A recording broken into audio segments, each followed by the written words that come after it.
Достар, сіздер ағылшын тіліне дайын болсаңыздар, мен бүгін ағылшын тілінен сөздер жаттауды бастаймын.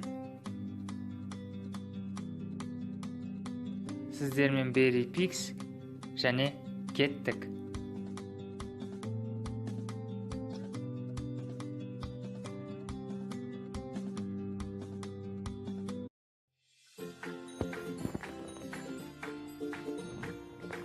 Сөзді жаттауға дайын болсаңыздар, мен бастаймын.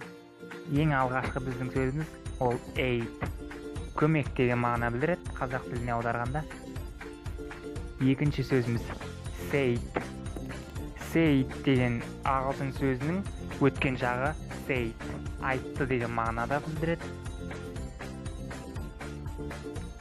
Келесі сөзіміз made. Күң, малай қыз деген мағынаны білдіреді.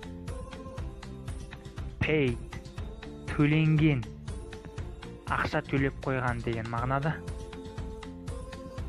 Paint, бояу, бояуыш деген мағынаны білдіреді. Point, нүкте, орын және етістікте нұсқау деген мағынада. Air, ауа.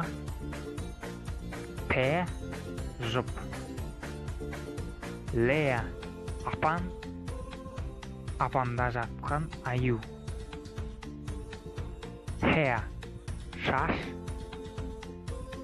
Fair, бұның екі мағынасы бар. Бірінші мағынасы жәрмеңке, ал екінші мағынасы әділ.